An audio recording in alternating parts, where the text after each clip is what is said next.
آج ہم اس ملک کی بات کرنے جا رہے ہیں جو نقشے پر تو ایک چھوٹے سے نقطے کے برابر ہے، لیکن پوری دنیا کی سیاست، ٹیکنالوجی اور پیسہ اس کے اشاروں پر ناچتا ہے۔ میں بات کر رہا ہوں اسرائیل کی۔ لیکن سوال یہ ہے کہ صرف 90 لاکھ کی آبادی والا یہ چھوٹا سا ملک دنیا کے بڑے بڑے ممالک امریکہ، برٹن جیسے ممالک کو کیسے کنٹرول کرتا ہے؟ کیا یہ کوئی سازش ہے یا پھر اس کے پیچھے کوئی ایسی طاقت ہے جو ہمیں نظر نہیں آتی؟ آج کی اس ویڈیو میں ہم اسرائیل کے اس کنٹرول سسٹم کے بارے میں بات کریں گے جو دنیا کے ہر کونے میں پھیلا ہوا ہے۔ اسرائیل کے کنٹرول کو سمجھنے کے لیے ہمیں سب سے پہلے اس کی ٹیکنالوجی اور سرویلنس کو دیکھنا ہوگا۔ آپ نے پیگاسس کا نام تو سنا ہوگا۔ یہ ایک ایسا اسپائی ویئر ہے جو اسرائیل کی کمپنی NSO گروپ نے بنایا ہے۔ یہ سافٹ ویئر اتنا خطرناک ہے کہ یہ دنیا کے کسی بھی موبائل فون میں بنا کسی کلک کے داخل ہو سکتا ہے۔ جب اسرائیل کے پاس دنیا کے بڑے بڑے لیڈرز، جرنلسٹ اور امیر ترین لوگوں کے موبائل کا ایکسیس ہوتا ہے تو ان کے پاس وہ پاور آ جاتی ہے جسے ہم انفارمیشن وارفیئر کہتے ہیں۔ جب آپ کے پاس کسی کی پرائیویٹ انفارمیشن ہو تو آپ انہیں اپنی انگلیوں پر نچا سکتے ہیں۔ یہ کنٹرول کا پہلا رستہ ہے۔ اب بات کرتے ہیں امریکہ اور اسرائیل کے ریلیشن شپ کی، اور امریکہ ہر سال اسرائیل کو اربوں ڈالرز کی مدد کیوں دیتا ہے؟ اس کی وجہ ہے AIPAC، امریکن اسرائیل پبلک افیئرز کمیٹی۔ یہ امریکہ کی سب سے طاقتور لابی ہے۔ ان کا کام یہ ہے کہ امریکہ کی پالیٹکس میں جو بھی بندہ اوپر آئے گا وہ اسرائیل کا دوست ہونا چاہیے۔ جو پولیٹیشین اسرائیل کے خلاف بولتا ہے، یہ لابی اس کے خلاف اتنا پیسہ خرچ کر دیتی ہے کہ اس کا کریئر ختم ہو جاتا ہے۔ اسی لیے امریکہ کی دونوں بڑی پارٹیاں، چاہے وہ ڈیموکریٹس ہوں یا ریپبلکنز، اسرائیل کی حمایت میں ایک دوسرے سے آگے نکلنے کی کوشش کرتے ہیں۔ اسے کہتے ہیں پولیٹیکل کنٹرول۔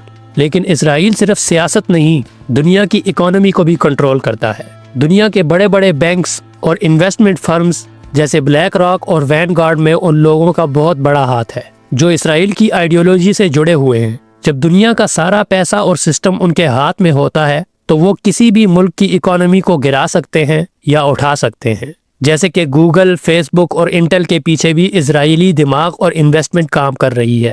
آج آپ جو سوشل میڈیا یوز کر رہے ہیں اس پر کیا دکھایا جائے گا اور کیا سینسر کیا جائے گا، اس کا فیصلہ بھی کہیں نہ کہیں اسرائیل کے انٹرسٹ کو دیکھ کر کیا جاتا ہے۔ اسرائیل کی ایک اور بڑی طاقت اس کی ملٹری ٹیکنالوجی ہے۔ وہ دنیا کو اسلحہ یعنی ویپنز بیچتا ہے، لیکن وہ صرف گن یا ٹینک نہیں بیچتا، وہ سیکورٹی سسٹم بیچتا ہے۔ دنیا کے کئی ممالک اپنے بارڈر سیکورٹی اور انٹرنل سیفٹی کے لیے اسرائیلی ڈرونز اور AI سسٹم پر ڈیپینڈ کرتے ہیں۔ جب آپ کسی ملک کی سیکورٹی کا ذمہ لیتے ہیں تو آپ انڈائریکٹلی اس ملک کے فیصلوں پر بھی اثر انداز ہونے لگتے ہیں۔ اسرائیل نے خود کو دنیا کے لیے ضرورت بنا لیا ہے۔ وہ کہتے ہیں کہ اگر آپ کو ماڈرن رہنا ہے تو آپ کو ہماری ٹیک چاہیے ہوگی۔ اس کے پیچھے ایک اور بڑا فیکٹر ایجوکیشن اور ریسرچ ہے۔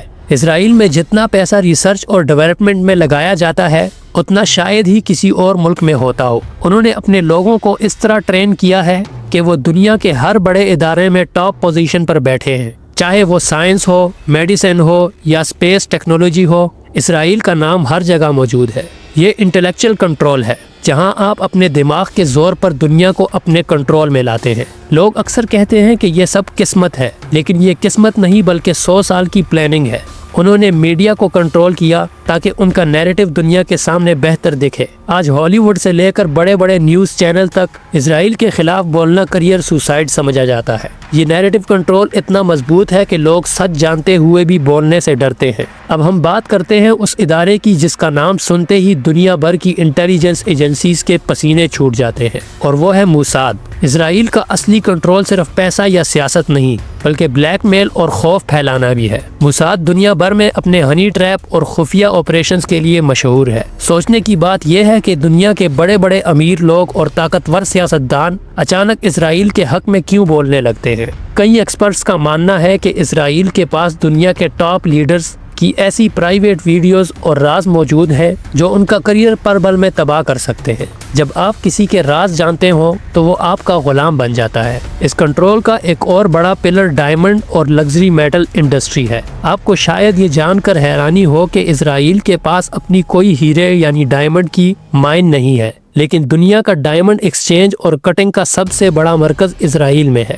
افریقہ سے نکلنے والا سونا اور ہیرا پہلے اسرائیلی ہاتھوں سے گزرتا ہے، پھر دنیا کی بازاروں میں پہنچتا ہے۔ اس کا مطلب یہ ہے کہ دنیا کی لگژری مارکیٹ اور مہنگی ترین اشیاء کا کنٹرول بھی انڈائریکٹلی انہی کے پاس ہے۔ لیکن اسرائیل کا دنیا پر سب سے بڑا اور خطرناک ہتھیار ہے دی وکٹم کارڈ اور اینٹی سیمیٹزم۔ انہوں نے دنیا بھر میں ایک ایسا قانون اور ماحول بنا دیا ہے کہ اگر کوئی اسرائیل کی غلط پالیسی یا ظلم کے خلاف آواز اٹھائے تو فوراً اس پر اینٹی سیمیٹک یعنی یہودیوں کا دشمن کا ٹھپا لگا دیا جاتا ہے۔ اس ڈر سے دنیا کے بڑے بڑے نیوز اینکرز، ایکٹرز اور یونیورسٹی پروفیسرز خاموش ہو جاتے ہیں۔ انہوں نے ہسٹری کی کتابوں سے لے کر ہالی ووڈ فلموں تک اپنا یہ نیریٹو سیٹ کر دیا ہے کہ وہ ہمیشہ مظلوم ہے اور جو ان کے خلاف ہے وہ انسانیت کا دشمن ہے۔ اب ذرا مڈل ایسٹ کی جیو پالیٹکس پر نظر ڈالتے ہیں۔ اسرائیل کا ایک ہی مقصد رہا ہے، پڑوسی ممالک کو آپس میں لڑاتا ہے اور خود راج کرتا ہے۔ عراق ہو، سیریا ہو یا لیبیا ہو، اسرائیل نے ہمیشہ امریکہ کو اکسایا ہے کہ ان ملکوں کو تباہ کیا جائے تاکہ اسرائیل کے لیے کوئی خطرہ باقی نہ رہے۔ انہوں نے عرب ملکوں کو آپس میں اتنا الجھا دیا ہے کہ آج وہ ملک جو کبھی اسرائیل کے دشمن تھے اب ڈر کے مارے ان سے دوستی کے معاہدے کر رہے ہیں۔ یہ اسرائیل کی ڈپلومیسی کا سب سے بڑا ماسٹر سٹروک ہے کہ اس نے اپنے دشمنوں کو ہی اپنا محافظ بنا لیا ہے۔ ایک اور پوائنٹ جو بہت ہی کم لوگ جانتے ہیں وہ ہے سیڈ کنٹرول اور فوڈ سیکورٹی۔ دنیا کی بڑی بڑی سیڈ کمپنیز اور ایگریکلچر ریسرچ میں اسرائیل کا بہت بڑا شیئر ہے۔ وہ ایسی ٹیکنالوجی بیچ رہے ہیں کہ کسان کو مجبور کرتے ہیں کہ وہ ہر سال نیا بیج انہی سے خریدے۔ اگر کل کو اسرائیل چاہے تو وہ کسی بھی ملک کی فصلوں کو روک کر وہاں قحط پیدا کر سکتا ہے۔ یہ صرف زمین پر قبضہ نہیں بلکہ دنیا کی خوراک پر بھی قبضہ کرنا چاہتا ہے۔ ان سب چیزوں کو ملا کر بنتا ہے کہ ایسا گلوبل سٹرکچر جسے توڑ پانا کسی بھی ملک کے لیے ناممکن لگتا ہے۔ وہ دنیا کے دماغ کو کنٹرول کرتے ہیں میڈیا سے، دنیا کی جیب کو کنٹرول کرتے ہیں بینک سے، اور دنیا کی حفاظت کو کنٹرول کرتے ہیں اپنے ویپن سے۔ اب بات کرتے ہیں دنیا کے سب سے بڑے ادارے یونائٹڈ نیشنز کی۔ آپ نے اکثر دیکھا ہوگا کہ دنیا کے کئی ممالک ایک طرف ہوتے ہیں اور اسرائیل دوسری طرف، لیکن پھر بھی اسرائیل کا کچھ نہیں بگڑتا۔ اس کی وجہ ہے امریکہ کی ویٹو پاور۔ اسرائیل نے دنیا کے سب سے بڑے قانونی ڈھانچے کو اپنا غلام بنا رکھا ہے۔ جب بھی اسرائیل کے خلاف کوئی سخت فیصلہ آنے لگتا ہے امریکہ فوراً ویٹو کر دیتا ہے۔ یہ کوئی اتفاق نہیں ہے، یہ وہی پولیٹیکل کنٹرول ہے جو اسرائیل نے واشنگٹن ڈی سی میں برسوں کی محنت سے بنایا ہے۔ انہوں نے دنیا کو یہ دکھا دیا ہے کہ انٹرنیشنل لا صرف کمزور ملکوں کے لیے ہے، اسرائیل کے لیے نہیں۔ اس کے بعد ایک بہت بڑا راز آتا ہے جسے سائبر وارفیئر اور الیکشن مینیپولیشن کہتے ہیں۔ آج کل دنیا میں تلوار یا ٹینک سے زیادہ ڈیٹا سے جنگ لڑی جاتی ہے۔ اسرائیل کا خفیہ یونٹ جیسے یونٹ 8200 دنیا بھر کے انٹرنیٹ ٹریفک پر نظر رکھتی ہے۔ کہا جاتا ہے کہ اسرائیل کے پاس ایسی ٹیکنالوجی ہے جو کسی بھی ملک کے الیکشنز کا راستہ بدل سکتی ہے۔ Fake social media accounts, bot farms اور الگوریدم کو مینیپولیٹ کر کے وہ اس بندے کو جتوا دیتے ہیں جو اسرائیل کے لیے فائدہ مند ہو۔ اگر کوئی لیڈر ان کی بات نہیں مانتا تو اس کے خلاف انٹرنیٹ پر اتنا پروپیگنڈا شروع کر دیا جاتا ہے کہ وہ اپنی ہی عوام کی نظروں میں گر جاتا ہے۔ یہ انویزیبل کنٹرول آج کی دنیا کا سب سے بڑا ہتھیار ہے۔ اب سوال یہ پیدا ہوتا ہے کہ ان سب چیزوں کا آخر مقصد کیا ہے؟ بہت سے اینالسٹ کا ماننا ہے کہ یہ سب گریٹر اسرائیل یعنی زائنسٹ پروجیکٹ کی طرف ایک قدم ہے۔